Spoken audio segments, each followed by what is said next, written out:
Welcome friends, myself Tamal Chatterjee from Carreograph, started in 1997. We have completed 24 years and in the last 24 years we have been training up the fresh graduates out of college and providing them as medical representatives in various pharmaceutical companies.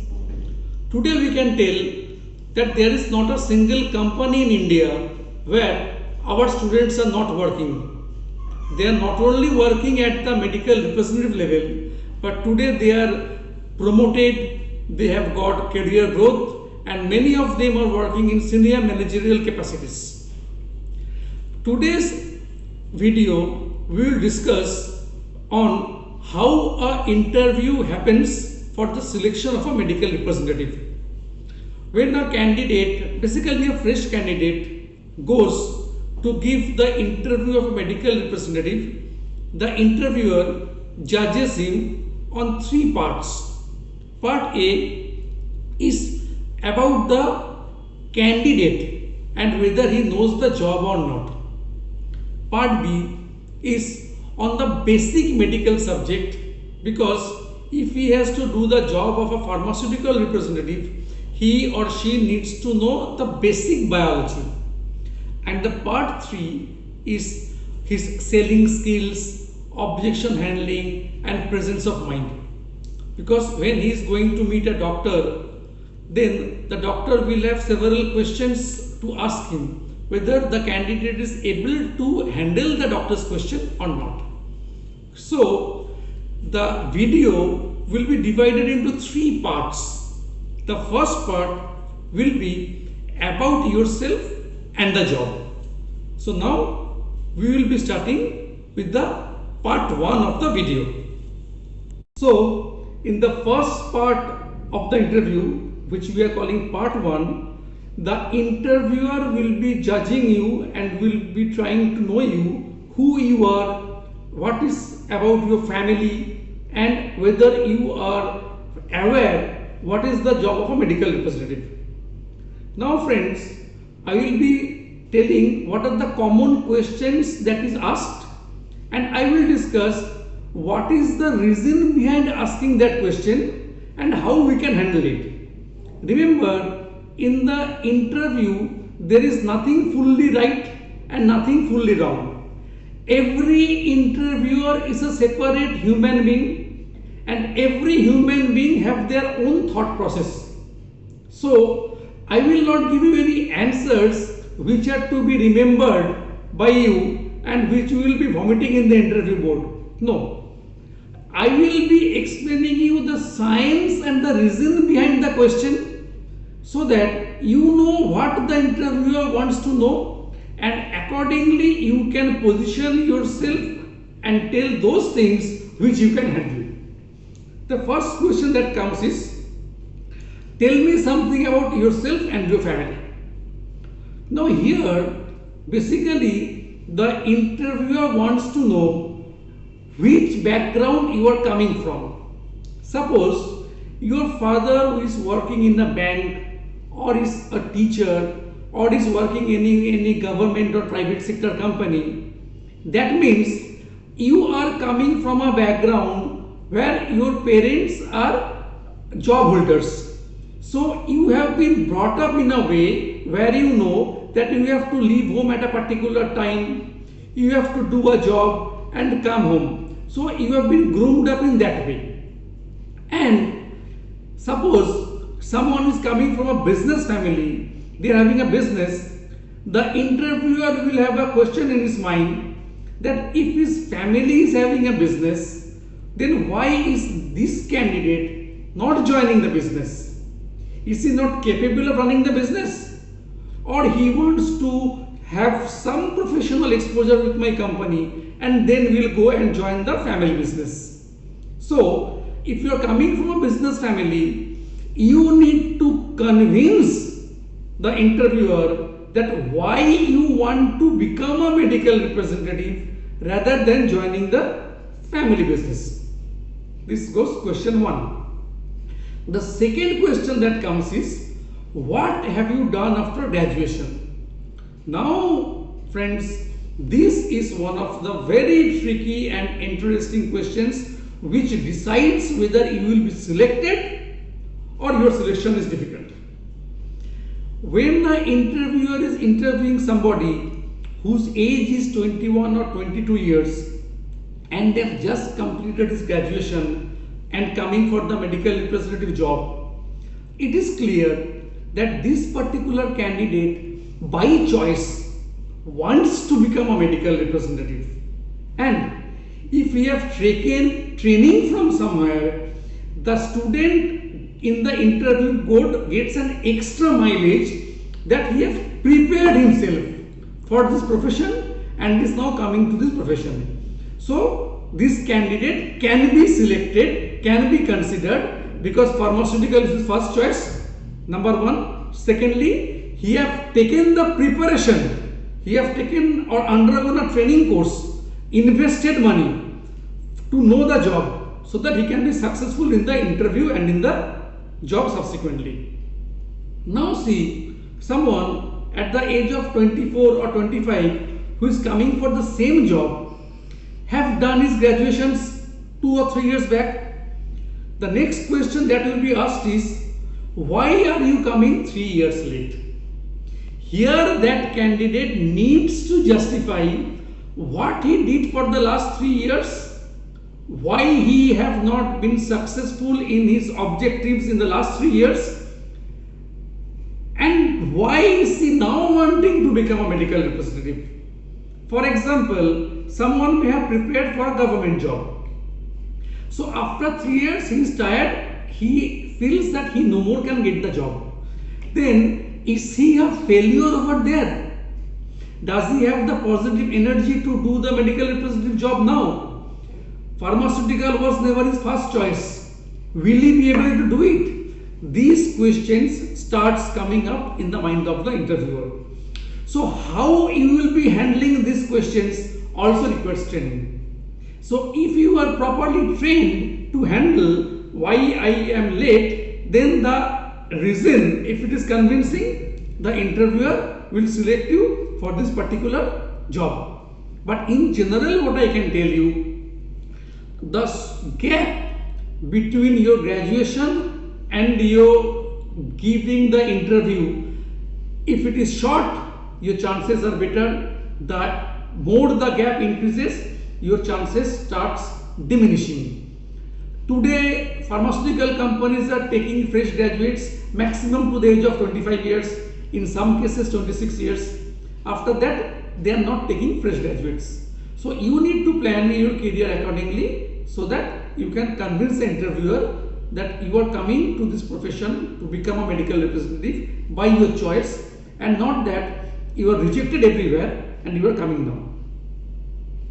Then the third question that will be asked to you is, why do you want to become a medical representative?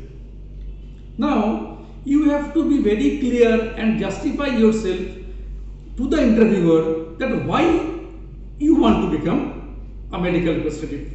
Your answer could be like this. Maybe you have seen some of your brother or some of your friends or some of your relative or neighbor who joined in this pharmaceutical industry few years back, working successfully, got married, then from a two-wheeler moved to a four-wheeler and is having a successful professional life, that have inspired you to become a medical representative. Or there are many other ways of approach of handling it. So the basic reason is, you need to justify why you are coming for this profession. A success story is the best answer over here, which I feel. There may be other answers also.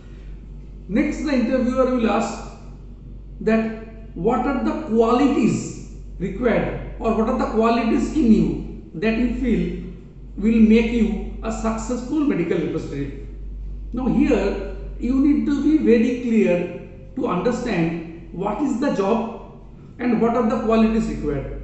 Maybe you are good, very good in guitar or very good in painting. If you tell, I can play guitar fine, or I am a perfect painter, do you feel this quality of yours will help you to get the job? May not. Whereas you know that it's an outdoor job, it requires traveling. If you are enthusiastic, you love traveling, anything related to your strength, you may have played a good football, you are a good footballer, so you are exposed to hardship, you can do hard work. So those sort of qualities will help you to justify your candidature for this particular job. The next obvious question that may come up is that what is the job of a medical representative? Now friend, here you have to be very clear about the job. Basically you have three customers, the doctor, the chemist and the stockist. You need to know what is your role inside the doctor's chamber, what is your role in the chemist shop and what is your role in the stockist. Once you tell this answer, interviewer will ask, what is your role inside the doctor's chamber? So you have to answer properly. Sir, in the doctor's chamber, I will be discussing the scientific information about my product, telling the benefits of my product to the doctor and eventually ensure that he prescribes my brand. When your brand is prescribed as a prescription to any patient, the patient will carry the prescription to the nearest chemist shop. So your following job becomes availability of the medicine in the nearby chemist shop. Maybe you are working in one area and your products are available 5 km far away in a chemist shop, will give you no solution. If you are going to Dr. Agarwal and his next chemist is this Ramkrishna Medical Hall, so if Dr. Agarwal is writing PAN 40, in Ramkrishna Medical Hall, PAN 40 needs to be available. So your job inside the doctor's chamber is to convince the doctor, discuss science and ensure that prescription is generated. Then your job becomes that the same brand which is prescribed has to be available in the nearby chemist shop. Who supplies to the chemist shop? The stockist. You have to also ensure that through the stockist the product reaches the chemist shop. If till now you have given a good interview, the interviewer have come up to a mood that yes, this particular boy or girl is well prepared, he knows the job, he is confident, then he may be selected. Now what will happen? He will slowly start asking you some tricky questions to see your thinking ability and your mental abilities. Till now the answers which you gave were more of theoretical and textbook answers which you could have prepared and come. Now the interviewer will be giving you some questions which are not in any theory book. Here he will be seeing your presence of mind. Like for example, the interviewer may tell you, you are visiting a doctor, maybe Dr. Ghosh, 2 times a month for 6 months. Every time you go, Dr. Ghosh tells that I will prescribe your Trica. 6 months have passed.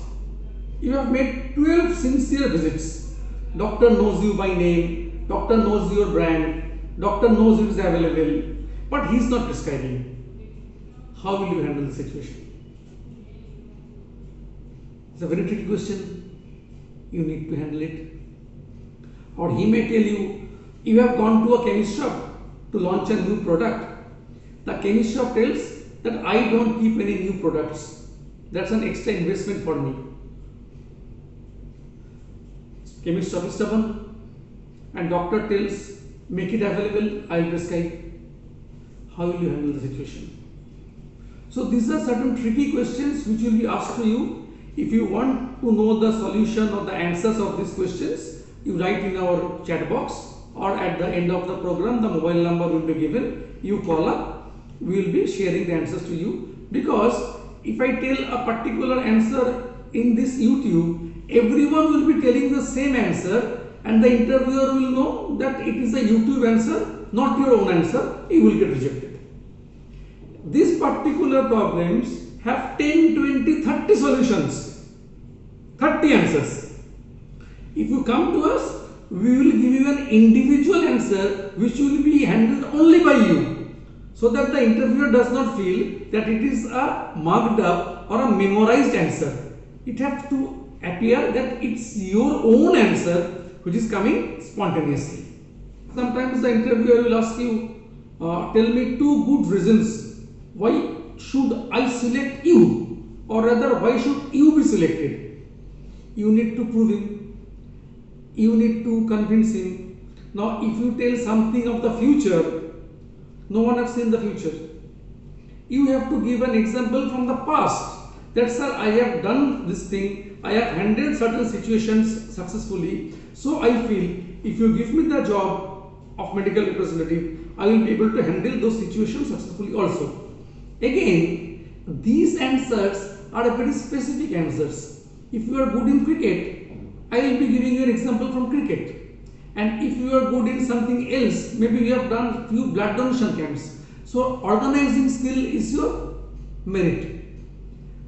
There is no fixed answer to it. It is absolutely depending on your strength and your biodata, how you will be handling it. At the end, the interviewer may tell you, if I select you, what will you do? And if I reject you, what will you do? See, if I select you, is one area. If I reject you, is another area.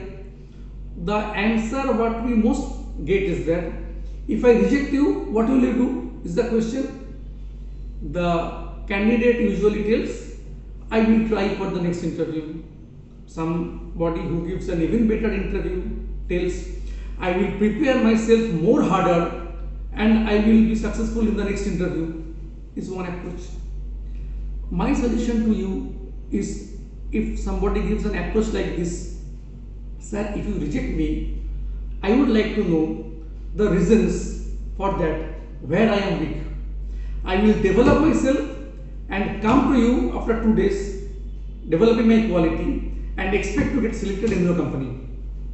Now see the difference in the mindset and approach of the two. Somebody is telling, if you reject me, I will try for the other company. That means he have accepted the failure in this interview. And somebody is telling, if you reject me, I will like to know my shortcomings, I will develop and again come for another interview. You yourself judge whose mindset is more positive.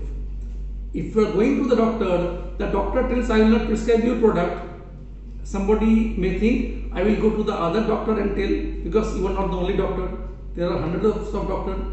And somebody may feel, if you are not prescribing a product, I will do the analysis and I will make you prescribe.